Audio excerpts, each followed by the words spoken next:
Il y a une guerre silencieuse qui se joue en ce moment. iPhone. Dans votre téléphone, il y a des dizaines d'apps qui se battent toutes pour une seule chose, votre attention. Parce que chaque fois que vous êtes dessus, vous êtes à vendre. On vous montre des publicités, on analyse et vend vos informations personnelles. C'est ce qu'on appelle l'économie de l'attention. Si vous posez ce téléphone, les plus grandes entreprises au monde sont ruinées. Pour que ça n'arrive pas, ils ont engagé les meilleurs psychologues et ingénieurs de la planète afin d'identifier vos vulnérabilités psychologiques. Et ils se sont concentrés sur une molécule, dans votre cerveau, qui à elle seule peut vous inciter à scroller, cliquer, commenter, regarder des vidéos pendant des heures, la dopamine. Un neuromodulateur qui modifie l'activité électrique des neurones. Elle est responsable du plaisir, de l'impulsion, de l'envie, de la perception du temps et de la motivation. La libération de dopamine dans le cerveau influence quels circuits neuronaux sont actifs et lesquels sont éteints pour rediriger votre attention. Et ils ont trouvé comment stimuler cette molécule. Ma génération est née dans un monde dans lequel des milliers d'ingénieurs travaillent pour qu'elle ne pose jamais son téléphone. Parce que si elle le faisait, ça provoquerait une crise économique. Vous savez quoi? On va le faire quand même. On va le faire parce que ce qui se joue en ce moment est certainement plus grave qu'un effondrement monétaire. C'est une crise de l'attention. Si l'attention est le nouvel or du monde, c'est parce qu'elle dirige notre capacité à comprendre, à réfléchir, à apprendre, à agir. C'est une ressource précieuse et limitée qui définit si vous êtes un créateur ou un consommateur. Si on vous vole votre attention, on vous détourne de qui vous pourriez devenir. Vous ne serez libre que si vous combattez ce qui vous l'a enlevé. Alors voici mon plan pour sauver ma génération. Cette vidéo est en collaboration avec l'application Signature par Odoo. Odoo, c'est un logiciel de gestion tout en un qui offre aux entrepreneurs une gamme d'applications pour faciliter la gestion quotidienne de leur entreprise. Avec Odoo, vous pouvez gérer entre autres la facturation, la comptabilité, les projets, les inventaires sur une même plateforme. Quand on lance une entreprise, on est submergé de documents à signer et à faire signer, des devis, des contrats, des documents juridiques. L'application Signature permet d'envoyer, signer et approuver des documents en ligne. C'est simple, vous ajoutez des cases à remplir, le nom du signataire, la société, l'email ou la signature, simplement en les faisant glisser sur le document. Vous pouvez choisir de rendre ces champs obligatoires ou non et indiquer sur chaque champ qui doit le compléter. Les signataires peuvent accéder aux documents sur n'importe quel appareil et les signer électroniquement en quelques clics. Vous recevrez en temps réel des notifications sur l'avancée des documents et serez alerté quand ils sont signés. Et toutes les données sont privées et sécurisées. Pour gagner du temps, vous pouvez créer vos propres modèles de documents et les réutiliser à l'infini. Vous pouvez utiliser Signature gratuitement car la première application Odoo est gratuite à vie avec hébergement et support illimité. Et si vous souhaitez utiliser 2 applications ou plus, vous passerez à un plan payant et vous aurez accès à l'ensemble des applications de la suite Odoo. Merci à Odoo de soutenir cette vidéo. Bon, l'attention, c'est la capacité à se concentrer sur une tâche en lui allouant des ressources cognitives, soit volontairement, sur le travail que vous avez à faire, soit involontairement, sur le téléphone qui est posé sur le bureau. La personne que vous serez dans 10 ans compte sur votre attention.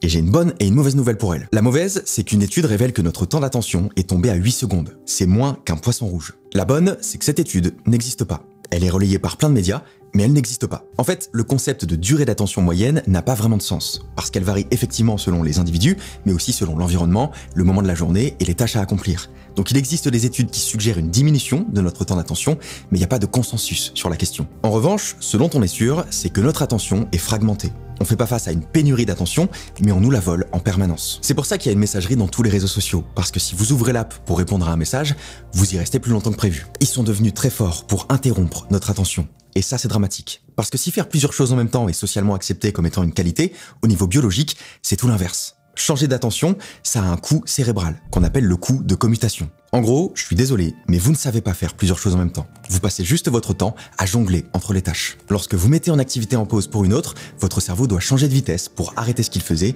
et passer à la nouvelle activité. Vous remarquez rien parce qu'il travaille à vous offrir une expérience continue, mais à chaque fois que vous changez de cible, votre cerveau se reconfigure. Il épuise des ressources cognitives et devient de moins en moins efficace. Donc quand vous travaillez sur votre ordinateur avec une vidéo YouTube en fond et la conversation avec vos potes dans un coin de l'écran, votre cerveau vit dans une tempête cognitive qui l'empêche de se concentrer et le fatigue. Nous ne sommes biologiquement pas faits pour faire plusieurs choses en même temps. Alors qu'est-ce qui nous pousse à le faire quand même ? Dans notre cerveau, il y a un neuromodulateur qui s'appelle la dopamine, une molécule libérée par le cerveau qui provoque une sensation de plaisir. Le café, le sexe, le chocolat libèrent de la dopamine, si vous aimez ça. Le cerveau est naturellement motivé à en chercher parce qu'il associe le plaisir à notre survie. Donc la dopamine influence la motivation. La façon dont vous vous sentez en ce moment est en partie influencée par la quantité de dopamine qui circule actuellement dans votre corps. C'est une bonne partie de ce qui vous permet de vous lever le matin, de réviser, de travailler sur vos projets, d'aller faire du sport, en gros de faire des efforts ou d'abandonner. En fait, vous avez un niveau de base de dopamine. C'est votre réservoir. Quand vous vous réveillez le matin, votre cerveau libère de la dopamine à un faible rythme. Vous êtes alors au-dessus du niveau de base. La dopamine vous procure un peu de plaisir et ça vous pousse à vous lever.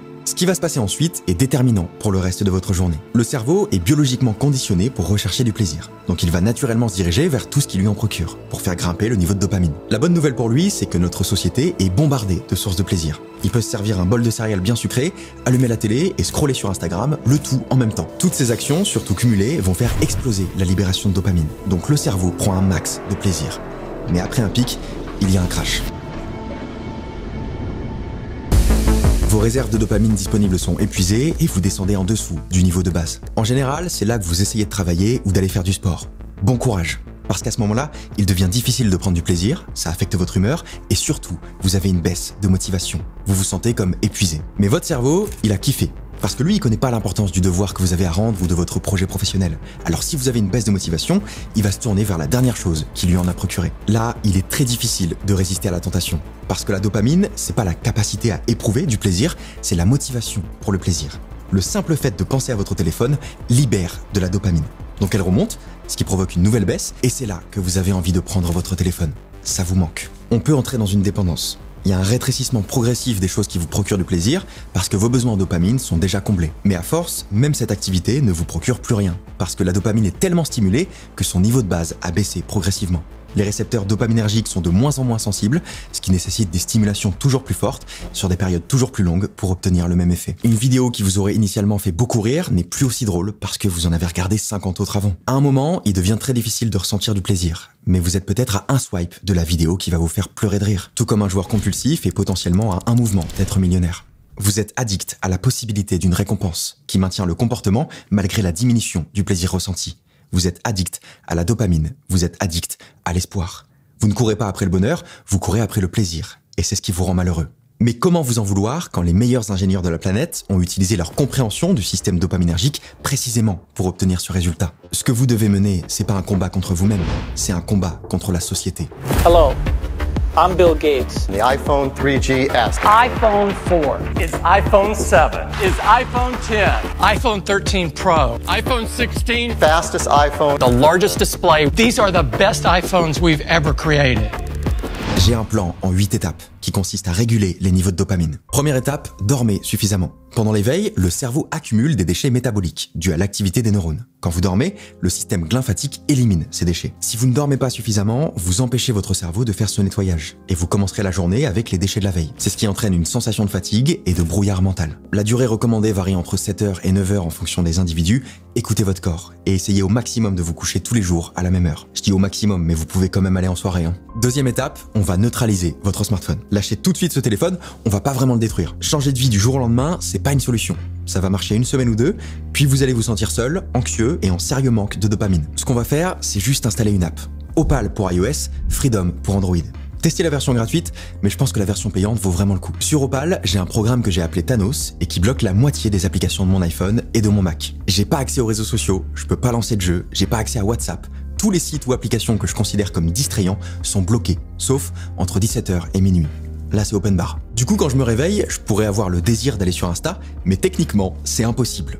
Donc je me lève. Ce que vous allez faire au réveil est très important, parce que ça va déterminer votre énergie et votre motivation pour le reste de la journée. Pour ça, je sais que c'est pas sexy, mais il vous faut une routine quotidienne. Un circuit que vous répétez tous les jours, sans réfléchir. Je vous préviens, vous n'allez pas aimer toutes les étapes, mais c'est important. Les gens disciplinés, ceux qui semblent pouvoir faire ce qu'ils veulent et accomplir tous leurs rêves, ne sont pas différents de vous. En fait, ils ont même pas forcément plus de volonté que vous. Ils ont juste une liste. Ne pas avoir de liste, c'est comme faire les courses quand vous avez faim. Vous n'achetez pas ce qui est bon pour vous, vous achetez n'importe quoi. Parce que vous n'êtes pas guidé par votre tête, vous êtes guidé par votre estomac. Si vous aviez préparé une liste d'ingrédients à l'avance, vous auriez peut-être pris autre chose que des pizzas surgelées. On n'est pas esclave d'une routine. C'est une activité à laquelle on s'est engagé à un moment où on savait que c'était bon pour nous.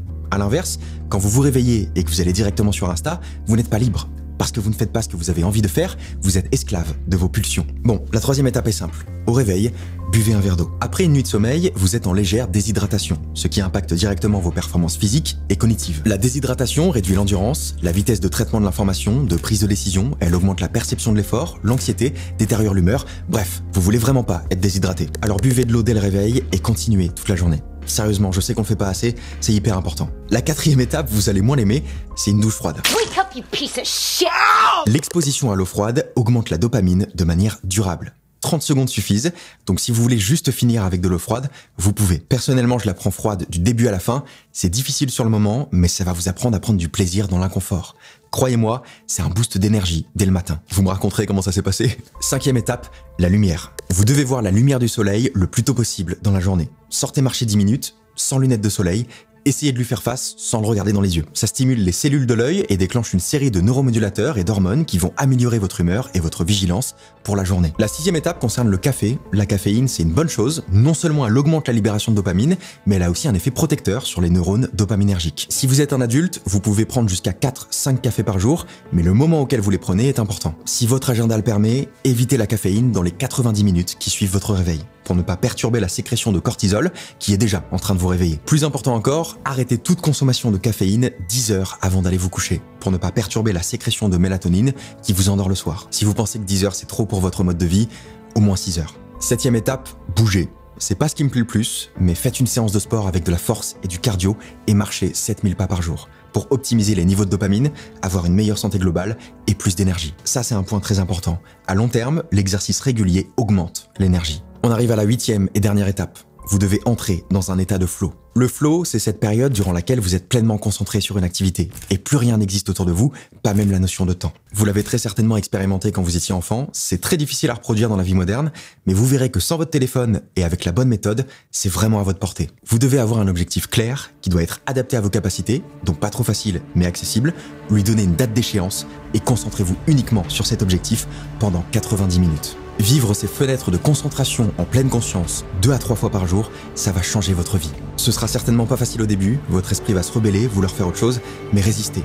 Vous allez forger une discipline mentale. Vous allez découvrir que la motivation ne précède pas l'action, c'est l'inverse. L'action stimule la motivation, elle crée un cycle positif de renforcement mutuel qui favorise à la fois la concentration et l'énergie. Forcez-vous à commencer, vous verrez que tout ce qui se passe ensuite est beaucoup plus simple. La raison pour laquelle ça fonctionne, c'est que cette motivation ne viendra pas d'une distraction dopaminergique. Votre cerveau apprendra à trouver sa récompense, non pas dans le plaisir, mais dans l'effort. Et le problème est précisément là. Notre société confond plaisir et bonheur. Il y a 2000 ans, Aristote disait que le sage n'aspire pas au plaisir, mais à l'absence de souffrance. Le plaisir est important, mais c'est un état très éphémère. Le bonheur et la souffrance, eux, sont durables. Ce qui se passe là-dedans est vraiment cool, mais on lui accorde beaucoup trop d'importance. Passer la journée à éviter les comportements qui vous rendraient heureux vous met dans un état d'échec personnel qui entretient un confort illusoire et temporaire. Voilà ce qui vous fait souffrir. L'abondance de plaisir est une épidémie silencieuse qui fait beaucoup de bruit dans nos cerveaux. Mais on peut le faire taire. Merci à tous, merci à Odoo. C'était Léo Duff.